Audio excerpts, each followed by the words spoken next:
Let's see. Summer vacation, new work projects, car shows, and the Flanders all-air-cooled gathering camping trip.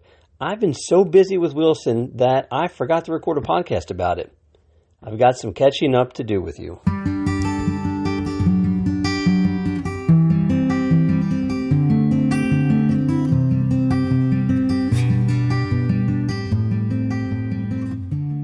And we're back for another episode of Wilson the VW Bus. I'm your host, Joe, and the summer of 2025 is just about over now. I can't believe it went so fast. The leaves are almost starting to change on the trees, and the air is getting cool, and where have I been, you ask?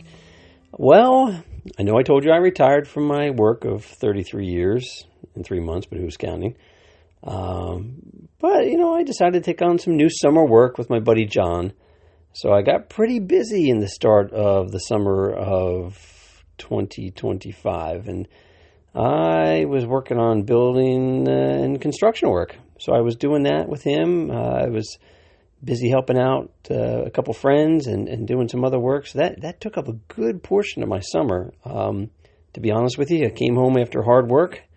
Good old blue collar swinging a hammer and cutting and sawing and all that fun stuff. And I was exhausted. I didn't even think about podcasting.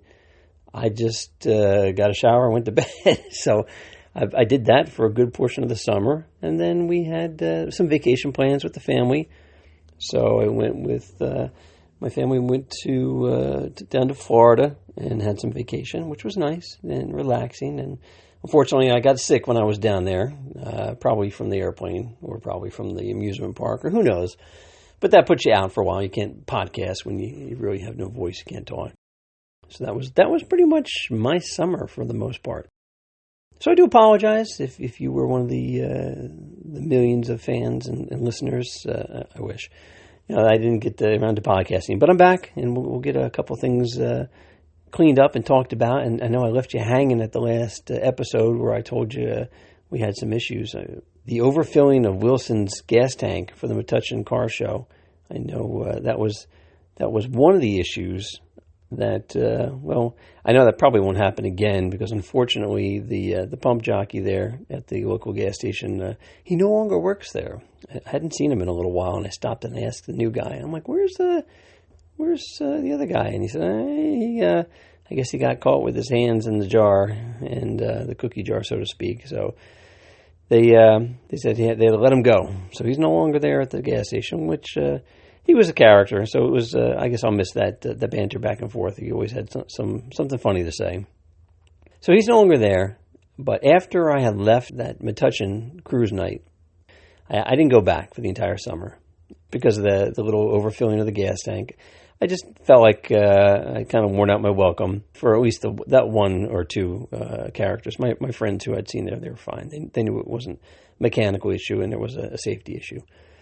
I came home and I noticed about a block away from my house on my way home that night that the turn signal didn't seem to be working. And I thought, that's strange. I'd put in a new turn signal, the 9-pin module of death or whatever they want to call it, the VW, the infamous, turn signal box, the big blue box that's underneath the dash there.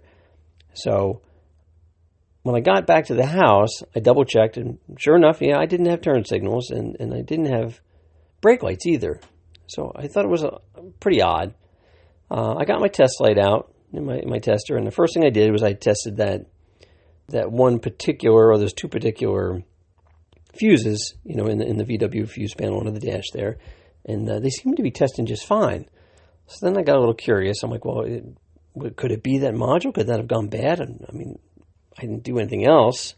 So I went back and I took the covers off the taillights and I started checking the bulbs and testing the sockets, and things seemed to be looking and testing out fine. I put on the hazards, and they worked fine. So I was like, wait, what is going on here? I thought, maybe, was there something in the wiring? How could this possibly be? Let me go back and pull those fuses again, the initial, because at this point I had already taken the panels off the front inside under the dash, unscrewed the panel off, and sure enough, the fuse there, when I pulled it out, it was broken. Now, back when I first got fuses for the bus a few years ago, I got a whole bunch of all the red, the white, and the blue fuses, all the different amperages, and I replaced most of them. But the one, I said, let me just leave it in there. It says it was still good. Let's see how long it lasts. I don't know why. It was a stupid idea, but it was broken, and it was broken right at the tip. So when I hit it with the test meter, I guess I had pushed it across and closed it, and then it showed that it was good, then it made the connection. It really was not good. I had just sort of pushed the connection closed. So I replaced the fuse and everything was back. And it was about an hour of me out in the dark, wasting my time, getting frustrated, thinking I was chasing down a bigger issue when it was just a broken fuse. So put a brand new fuse in there. Everything was fine. It wasn't that big of a deal. But I won't make that mistake twice. So new fuses are in, and we're all good to go. Wilson was running just fine. And so I took the time to go to a couple other shows. I was trying to do my Mondays in Aviation Plaza if I could, and Tuesdays, the Raritan Bay guys. Those are kind of the Monday and Tuesdays. I tried to see those, my regular cruise nights. They were fun. They had a couple other shows here and there. But I did the Deutsche Club in Clark again. It was a little kind of drizzly that night. But the place is great. They give you vouchers because you're part of the Central Jersey Car Club, VW Club. So they gave us vouchers for food and drink, and the people were great. There was a local fireman there who was from Clark, who was trying to recruit me to be a fireman there. And he said, "No, we'll make some exceptions for your age." Or, I said, "Well, I technically don't live in this town." I think, "Don't you have to live in town?" He said, "Well, if you're in the town right next to you, right next to us, that would be an exception that they would be willing to work with." I said, "Yeah, I do live in this town, but I'm on the other side." I said, "It's going to take me a few minutes." But he was really nice, had a 75 bus, and we talked for quite a while that evening. Really great guy. I am not a fireman, by the way. I didn't take the offer, though it sounds very nice. It's a volunteer position, and I just don't have the time for volunteering right now with all the other fun stuff I got going on with being pap grandfather duties. So unfortunately, that's not going to be a go for right now. But after a couple more shows and a couple more fun things that we did this summer, I was really excited in the end of summer here to get to Flanders 2025. The All Air Cool Gathering event is sort of like the highlight for, at least for me, for the VW season. And this year, again, third year in a row, absolutely gorgeous weather. It was beautiful. It was a Friday, Saturday camping event, and then Sunday is the big show. If you have a VW and you're in New Jersey or New York or Pennsylvania, I highly suggest you come check it out. It is such a great event. This year, I parked over with my buddy Carl, who I've been parked next to for the past couple of years. Brings a bunch of food, and between Carl and I this year, we're Nathan and Talia. And Talia had her 65 VW, which has a grafted-in split window in the back, an early split window in the back. Beautifully done, an absolutely gorgeous 65 Volkswagen Beetle. And Nathan had his blue bay window. And last year he had a camper top on the top that I believe Talia's daughter slept up there with Talia. And it was on the top. It was a tent that sat on the roof rack. Really cool looking. And I remember him last year came up and we were talking a while about it. They didn't bring it this year. They didn't have the kids. And I was like, "So, are you guys going to sleep on the top on the tent?" And they're like, "Nah, it looked pretty neat, but it wasn't as comfortable as I thought it might be." So anyway, we had a good time. We shared some food and a lot of laughs, and we hung out for a good part of Friday night and Saturday night with Carl, and had a good time. On Sunday of the show, Dave came, of course, the previous owner of Wilson, and his son Dave and his family, the kids, his daughter, or Dave's granddaughter, Dave Jr., his daughter. They came, and congratulations to Dave Jr. as another new daughter just born.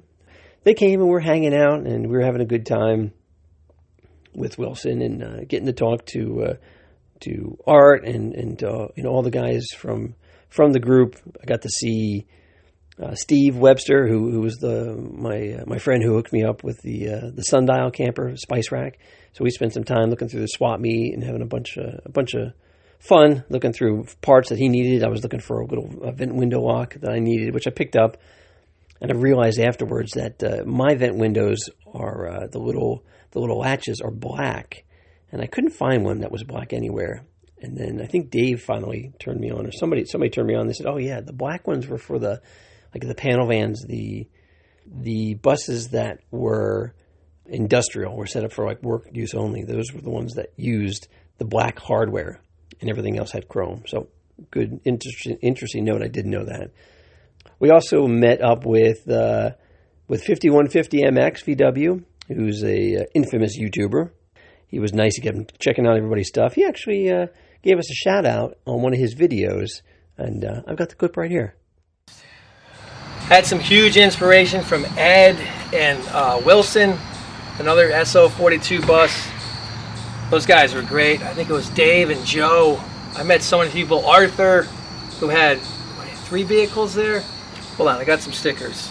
Yeah, I had his Baja that was in 94 Hot VWs, I believe. That's his camper. And then Wilson, the VWBus.com. He has a, what do you call it? He has a podcast, so check that out. Damn.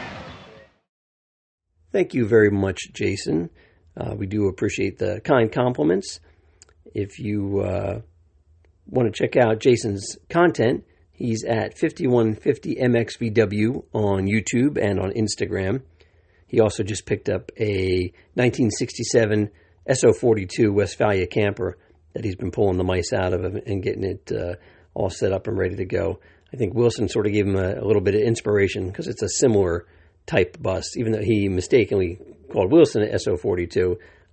I really don't consider it an original S05E05 because, as you know, Wilson's my homebrew tin top camper. Thank you again. And speaking of thanks, I want to also thank my buddies at work, my friends, who were so generous to me at the end of my career there. Daniela, she gave me this really awesome planner that she handmade. It's got a little cactus in it with a little orange top. That she hand painted, just like Wilson. Been a big hit. Everyone who sees it right now, it's on my kitchen window here, on my windowsill. But it's really awesome. Also, my buddy Jade, who was so sweet and gave me this really cool big candle with a bus in it, VW bus, and this awesome VW soft case cooler, officially licensed VW product, and that came in so handy during my camping trip in Flanders. So thank you very much, Jade. Really appreciate it. And that's about it. That's all the time we've got for this week. I've got some more to tell you about with some breakdowns or almost breakdowns and some repairs for Wilson, but that'll wait till next week's show. So thanks for tuning in, and we'll talk to you soon.